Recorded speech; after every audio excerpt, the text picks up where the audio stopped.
శ్రీవారి కారం, శ్రీవారిని ప్రేమించే వారి కోసం. శ్రీవారి spices, chilli, turmeric, coriander powder.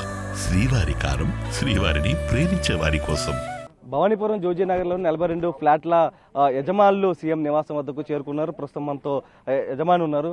CM గారికి ఏం చెప్దామని వచ్చారు సార్? ఈరోజు మేము మా జీవితాన్ని కోల్పోయాము సార్. మేము ఈరోజు ఎప్పుడు మేము ఊహించలేనిది మా జీవితంలో జరిగింది సార్. ఎంతో కష్టపడి రెక్కలు ముక్కలు కష్టపడి మేము ఎంతో ఇచ్చేసుకుని సంపాదించిన మా ఫ్లాట్లన్నీ ఈరోజు మా ఇల్లు కూలజేసి మమ్మల్ని రోడ్డు మీద పడేశారు సార్. అసలు ఇది మేమేమి కబ్జాలు చేసినవి కాదు సార్. మా కష్టార్జితం ఒకటి కూడా మేము కబ్జాలు చేయలే. మా కష్టార్జితం మేము మా ఫ్లాట్స్నే కోరుతున్నాము. మేమేమి వేరే వాళ్ళ ఆస్తులు వద్దు, అన్యాయంగా మాకు వద్దు. మేము కష్టపడి కొనుక్కున్న ఫ్లాట్లు ఈ రోజుకి ఇప్పటి వరకు మేము ఇంటి పన్ను, నీటి పన్ను, ప్రతి ఒక్క బిల్లులు మేమే చెల్లించాము సార్. ఇప్పుడు దాకా ఇన్ని సంవత్సరాల్లోని ఈరోజు మమ్మల్ని రోడ్డు మీద పడేశారు సార్. ఇప్పుడు మీకు ఏం చేయాలో తెలియక మాకు ఉండటానికి ఇల్లు లేదు సార్, అక్కడ తినటానికి తిండి లేదు, పిల్లలు బయట ఉన్నారు సార్ రోడ్డు మీద. మేము ఏం చేయాలో తెలియని పరిస్థితిలో మేము అందరం కలిసి సీఎం గారికి విన్నవించుకోవాలని ఇక్కడికి వచ్చాం సార్. అయితే సీఎం గారు కొంచెం బిజీగా ఉన్నారంట. ఎస్ఐ గారు రేపు మార్నింగ్ 11కి వస్తే మిమ్మల్ని మాట్లాడి నెక్స్ట్ ఫర్దర్గా ఏం చేయాలో చెప్తానని చెప్పారు సార్. అదే సీఎం గారే తలుచుకొని ఏదో ఒకటి చేయాలి సార్. అదే మాకు కోరుకునేది సార్.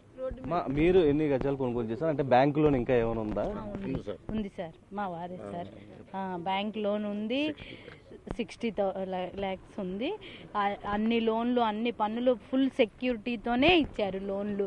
ఈ రోజు నా పిల్లలు రోడ్డు మీద ఉన్నారు సార్. నాకు ఇంత పిల్లలు, చాలా చిన్న పిల్లలు. పక్కమ్మాయిని చూడమని చెప్పొచ్చాను. మేము కాపీ వచ్చినా కానీ అది మాకు వదిలిపెట్టలేదు. మరి మేము ఇప్పుడు ఎక్కడికి వెళ్ళాలి? అక్కడ రోడ్డు మీద, ఇక్కడ రోడ్డు మీదేగా. సీఎం గారు ప్లీజ్ దయచేసి మా బాధని, మా పిల్లల్ని అర్థం చేసుకొని రేపు మాది పరిష్కరించారు మీ వరకు తీసుకెళ్లాలని మేము కోరుకుంటున్నాం. మీరు చెప్పండి అమ్మా, మీరు ఎంత కొనుగోలు చేశారు?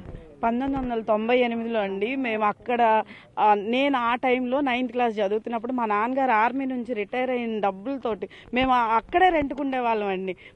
అక్కడ ఇల్లు కట్టుకొని ఉండాలి అని చెప్పి ఈ లోపల మా నాన్నగారు చనిపోయారు. మా తమ్ముడు కూడా ఆర్మీని, ఆయనకు వచ్చిన రిటైర్మెంట్ డబ్బులతో కట్టాడండి ఇల్లు. దాన్ని నిలువున నేల కూల్చేశారు. ఈ రోజు ఇక్కడున్నా మాకు ఇంటికి వెళ్ళండి అంటున్నారండి. ఇక్కడున్నా అక్కడికి వెళ్ళినా పెద్ద తేడా లేదు. అక్కడ పక్కింట్లో పిల్లల్ని ఉంచి ఇక్కడికి వచ్చామండి. ఇంకా ఇంటి పన్ను, కరెంటు బిల్లు, నీటి పన్ను ఇవన్నీ కట్టించుకోవడం ఎందుకండి? అది ఫేకే, నిజమే, మేమే మోసం చేశాము.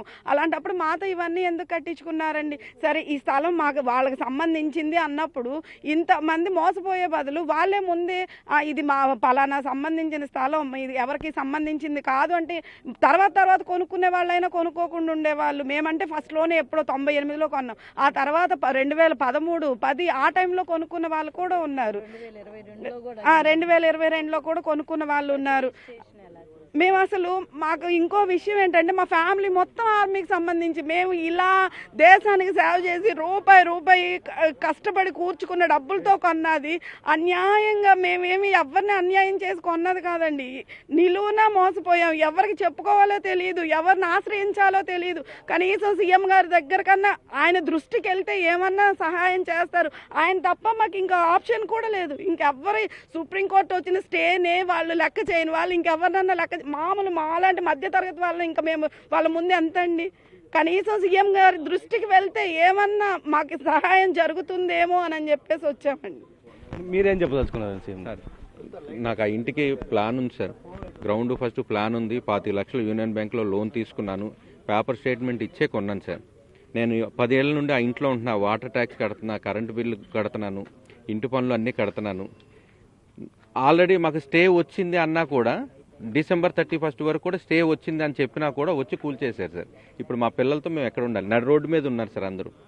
ఇప్పుడు ఆవిడ చెప్పినట్టు అందరూ నడి రోడ్డు మీద ఉన్నాం. ఇప్పుడు మేము అక్కడ ఉండలేక మా బాధ ఏదో సీఎం గారితో చెప్పుకుందాం అని చెప్పి ఇక్కడికి వచ్చాం సార్. మాకు ఆయన ఏదో న్యాయం చేస్తారని. ఉన్న ఇల్లుని 31 వరకు మాకు స్టే ఉన్నా ఎందుకని చెప్పి కూలదోశారు కూడా అర్థం కావట్లేదు. చెప్తున్నా వినట్లేదు సార్. సుప్రీంకోర్టులో అది కాపీ చూపించాం. అదే హార్డ్ కాపీ కావాలన్నారు. అది హార్డ్ కాపీ కావాలంటే సాయంత్రం వరకు. సార్ ఒక్క 10 నిమిషాలు ఆగండి అన్నా కూడా ఆగలేదు సార్. మొత్తం 24 ఇల్లులు మొత్తం నేల కూర్చేశారు సార్. ఇప్పుడు మేము ఎక్కడికి వెళ్ళాలి? ఎవరికి చెప్పుకోవాలి? ఎవరు చెప్పాలి? ఎవరిని నమ్మలేక సీఎం గారి దగ్గరకు వచ్చాం సార్. పోలీసు వాళ్ళు కూడా మాకేం ఫేవర్ చేయలేదు సార్. అమీనాలు కానీ పోలీసు వాళ్ళు కానీ ఎవరు కూడా మమ్మల్ని అందరూ ఇబ్బంది పెట్టారు సార్. మేమంతా కూడా middle class sir, below middle class. ఎవరు ఏం చేయాలో ఎవరికి చెప్పాలో అర్థం కాక సీఎం గారి దగ్గరికి ఈ టైంలో లేడీస్ని తీసుకొని వచ్చామంటే చూడండి సార్, చంటి పిల్లల్ని పక్కింట్లో అప్పచెప్పేసేసి చంటి పిల్లల్ని వదిలేసుకొని ఇక్కడికి రావడానికి కారణం ఏంటో మీరు సీఎం గారి దగ్గర తెలిస్తే మా బాధ ఆయనకి వినబడితే ఇప్పుడు మేము ఎక్కడ ఉండాలి, మాకు ఇల్లు పరిస్థితి ఏంటి, ఏదైనా న్యాయం చేస్తారని చెప్పి ఇక్కడ దాకా వచ్చాం సార్. రూపాయి దాచుకొని ఇల్లు కొనుక్కున్నాం, కానీ ప్రస్తుతం వేరే వాళ్ళు వచ్చి ఆక్రమించుకున్నారు, ఇళ్ళన్నీ కూడా నేలమట్టం చేశారు. ప్రస్తుతం సీఎం గారు తప్ప మమ్మల్ని ఎవరు ఆదుకోలేరంటూ కూడా బాధితులు మొత్తం చెప్తున్నటువంటి పరిస్థితే కనిపిస్తుంది. Out studio.